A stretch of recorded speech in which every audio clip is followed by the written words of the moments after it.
সময়টা ২০০৭ সাল। তৎকালীন সেনা সমর্থিত তত্ত্বাবধায়ক সরকারের আমলে রাজনীতির অঙ্গনে ব্যাপকভাবে আলোচিত ও চর্চিত বিষয় ছিল -2 ফর্মুলা। দেশের রাজনীতি থেকে বিএনপি ও আওয়ামী লীগের শীর্ষ দুই নেত্রীকে পুরোপুরি সরিয়ে দেওয়াই ছিল সেই ফর্মুলার মূল কথা, যার মূল প্রবর্তক ছিল প্রথম আলো পত্রিকা।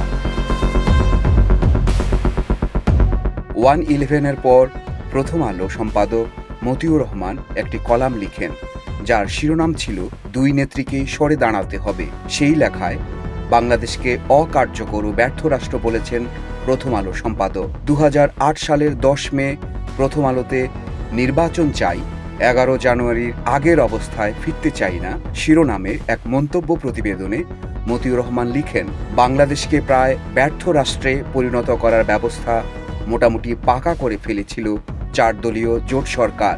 একই সুরে সোচ্চার ছিল প্রথম আলো ঘনিষ্ঠ সুশীল সমাজ ও এনজিওরা।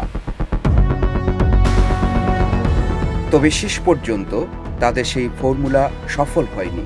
-2 থেকে সরে গিয়ে ফখরুদ্দিন মঈনুদ্দিনের তত্ত্বাবধায়ক সরকার নির্বাচন আয়োজন করে। সেনা সমর্থিত সেই সরকারের সঙ্গে সমঝোতা করে ক্ষমতায় আসে শেখ হাসিনার আওয়ামী লীগ।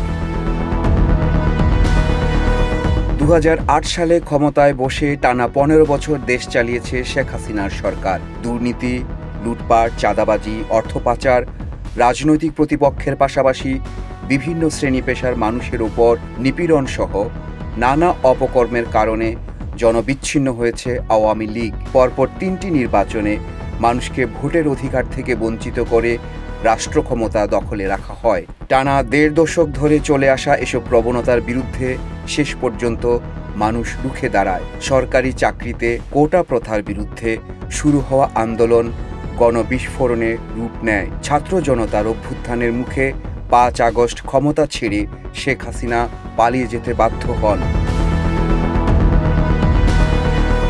আওয়ামী লীগের 15 বছরের স্বৈরশাসনে সাধারণ মানুষ অতিষ্ঠ হয়ে উঠেছিল। সেই সুযোগে বিরাজনীতিকরণের পক্ষে নানা কৌশলে প্রচারণা চালিয়ে গেছে প্রথম আলো।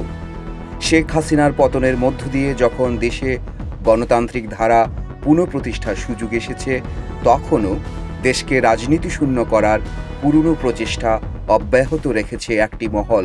অন্তর্বর্তীকালীন সরকার ক্ষমতা আসার পর থেকেই গণতান্ত্রিক প্রক্রিয়ায় ফেরা বিলম্বিত করার চেষ্টা চলছে।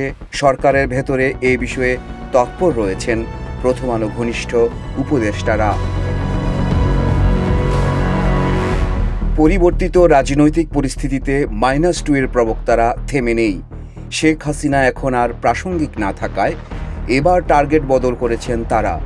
বিএনপি চেয়ারপারসন বেগম খালেদা জিয়া এবং ভারপ্রাপ্ত চেয়ারম্যান তারেক রহমানকে রাজনীতি থেকে মাইনাস করতে তৎপরতা চালাচ্ছেন -2 ফর্মুলার প্রবক্তারা। বিষয়টি আঁচ করতে পেরে ইতোমধ্যেই এ নিয়ে কথা বলতে শুরু করেছেন বিএনপি নেতারা।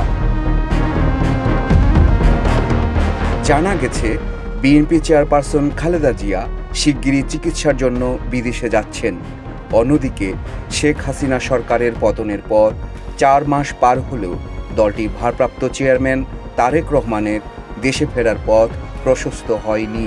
বিগত সরকারের আমলে দায়ের করা বিভিন্ন মামলা থেকে তাকে মুক্ত করার প্রক্রিয়ায় ধীর গতির কারণে অসন্তোষ প্রকাশ করেছেন বিএনপির নেতাকর্মীরা। খালেদা জিয়াকে রাজনীতি থেকে সরিয়ে রাখা বা তারেক রহমানকে দেশে ফিরতে দেওয়ার ক্ষেত্রে কোনো সমস্যা তৈরি করা হচ্ছে কিনা এ নিয়ে সন্দেহ প্রকাশ করছেন তারা।